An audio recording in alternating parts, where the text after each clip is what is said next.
এবার আমরা একটা ছোট রিলসের মাধ্যমে শিখে নেব past perfect tense. Past perfect টেন্সের দুটো নিয়ম আছে, অনেকগুলো নিয়ম আছে, তার মধ্যে দুটো নিয়ম বেশি গুরুত্বপূর্ণ। সেটা হচ্ছে একটা রুল ওয়ান, যেখানে বাক্যের মধ্যে আগে কথাটা থাকবে, বাক্যের মধ্যে আগে কথা থাকবে।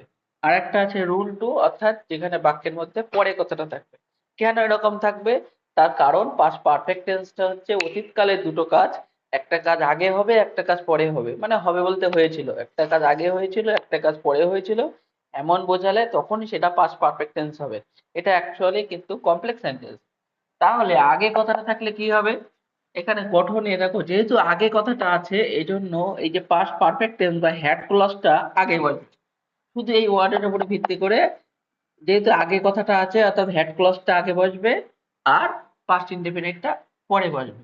কিন্তু এখানে একটা ম্যাটার আছে যে হেড ক্লজ কোনটা হবে, যে কাজটা আগে হয়েছে বোঝাবে। দুটো কাজের মধ্যে পড়ে বুঝতে হবে আমার কোন কাজটা আগে হয়েছে। যেমন এখানে একটা বাক্য যদি লিখি যে ডাক্তার আসার আগে রুগী মারা গেল, ডাক্তার আসার আগে রুগী মারা গেল, তোমরা এই বাক্যটা দেখে নিতে পারো। এটা এটা এখন দেখো না, ডাক্তার আসার আগে রুগী মারা গেল, তাহলে আগে কথাটা আছে। এবার দুটো কাজ, কোন কাজ? ডাক্তার আসে আর রুগী মারা গেল, কোনটা আগে হলো? আগে রুগী মারা গেছে, তাহলে যে কাজটা আগে হয়েছে সেই কাজটা হ্যাড ক্লজ হবে এবং সেটা আগে লেখা আছে বলে আগে বসবে। এই যে সাবজেক্ট হ্যাড ভিতরি অবজেক্ট, বোঝা গেল? হ্যাড ক্লজটা আগে বসলো, তারপরে আগের অর্থাৎ বিফোর থাকলো এবং ডাক্তার আসাটা পরে বসে গেল। The patient had died before doctor came.